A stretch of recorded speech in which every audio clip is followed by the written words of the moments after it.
Nobody in Denton County talked about the house at the end of Gravel Road.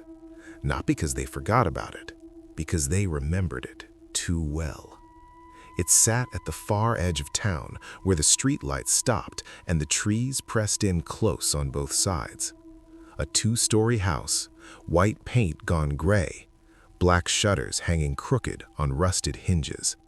The kind of house that looked like it was waiting for something. Marcus Webb moved to Denton in October. He was 32, recently divorced, recently fired, recently tired of everything that the city had put him through. The house on Gravel Road was the cheapest listing in the county.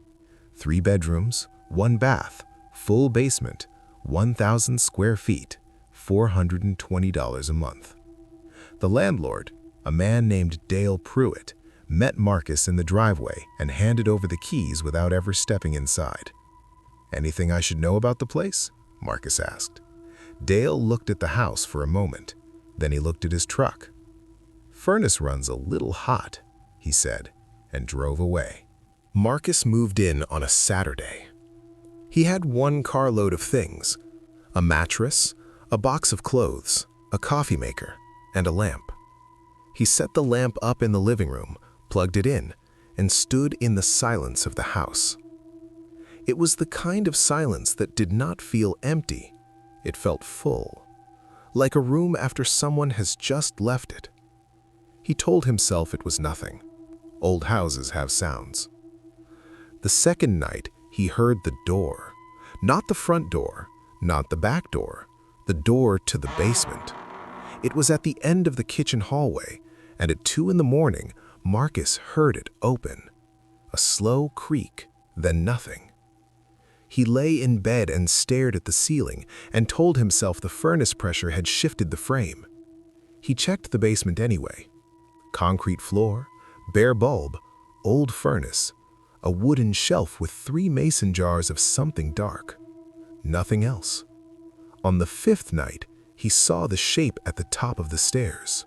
At the far end of the upstairs hall, at the top of the staircase, there was a figure standing with its back to him. Tall, thin. The head was bent forward at an angle that did not look comfortable. It was not moving. Marcus did not move either. For 11 seconds, he counted, the figure stood there. Then the lamp in the living room below flickered once, and the figure was gone. Marcus called Dale Pruitt the next morning, the family that lived there before, the Holloways. They moved out in 2019, left everything, Dale said. Nobody asked them why, and they didn't say. Marcus looked up the Holloways. He found a photograph Carol Holloway had posted. The living room, the lamp in the corner, the same lamp Marcus had brought. In the background, at the top of the stairs, was the shape. Tall, thin, head bent forward.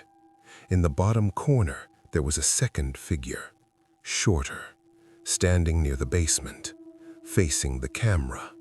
It had no face. Marcus fled. 3 weeks later, back in the city, he found an old road atlas. Someone had circled Denton County in red pen.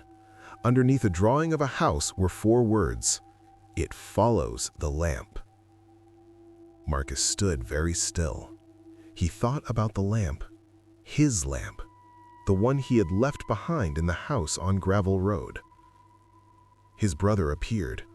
"You okay?" "Weird thing, actually. Found a lamp on the doorstep yesterday. It's a nice lamp." The living room light flickered.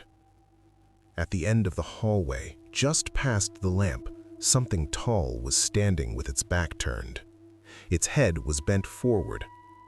Beside it, shorter, facing the room with no face at all, was the second figure. Marcus looked at the atlas. There was a second line of handwriting. "It does not stop." The lamp flickered again, and in the sudden half-dark, Marcus heard a slow creak. long and low and patient. The sound of a door coming open. I moved into my apartment in late November. The building was old. Not charming old, just tired. The kind of place where the hallways always smell faintly of something you can't quite name, and the elevator takes just a few seconds too long to arrive. The carpets in the corridors were a deep burgundy that had faded to a dull, bruised brown over the years. The overhead lights flickered occasionally, not enough to complain about, but just enough to notice.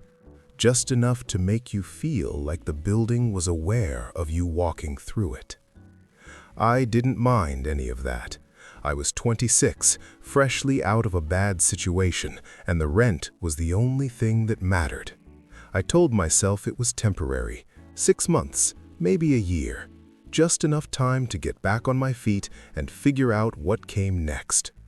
The apartment itself was on the 2nd floor, Unit 204. It had 1 bedroom, a small kitchen that smelled faintly of old grease no matter how many times I cleaned it, and a window in the living room that looked out onto the parking lot. The first few weeks were completely fine. I worked remotely, so my days blurred together in that comfortable, shapeless way they do when you don't have a commute to anchor your routine. Then, sometime around the middle of December, I started noticing the upstairs neighbor. He walked at night, only at night. Slow, heavy footsteps that began somewhere around midnight and didn't stop until close to 4 in the morning. Back and forth, the same path, over and over again, like a man pacing the length of his apartment in deep thought. I told myself he worked a late shift or had insomnia. I believed all of that for about 2 weeks. Then I started actually listening. The footsteps weren't casual, they were deliberate, controlled. The same number of steps in one direction, I counted once, there were 11. Then a pause of exactly a few seconds, then 11 steps back. Every single night, the same route, the same rhythm, like something measuring the room, like something counting. I mentioned it to my landlord one afternoon. I kept my tone light, almost joking. "Just curious about the neighbor upstairs," I said. "Bit of a night owl?" The landlord looked at me for a moment with an expression I couldn't quite read. Then he told me, very calmly, that the apartment above mine had been vacant for the past 3 months. No one had taken it since. I laughed, assuming he'd mixed up the units. He just nodded slowly and said he'd look into it. That night, I lay in bed and listened more carefully than I ever had before. The footsteps started at their usual time, just after midnight. 11 steps east, a pause, 11 steps back. On impulse, I stood up on my mattress and pressed my palm flat against the ceiling. The footsteps stopped. The silence that followed was total. Not the comfortable silence of a building settling, but something heavier, intentional. Then, very slowly, the footsteps resumed, moving toward me. The steps stopped directly above my head. I could feel something through the plaster. Not vibration exactly, more like pressure. A weight that wasn't moving but was unmistakably there. I stood there until my legs began to shake. I didn't go back to sleep. I just watched the window and waited for daylight. When the sun finally came up, I went back into the bedroom. I'm not entirely sure what made me look up. Some instinct, maybe. There were indentations in the plaster directly above my bed, small, evenly spaced, roughly the size and shape of footprints. Not fresh damage. The plaster around them was old, slightly yellowed, like whatever made them had been standing in that exact spot long before I ever moved in. I put in my notice that afternoon. I've been in my new apartment for almost 4 months now. I sleep fine most nights, but I still find myself counting sometimes. I wonder how many other tenants heard the footsteps. I wonder how many of them pressed their hand to the ceiling.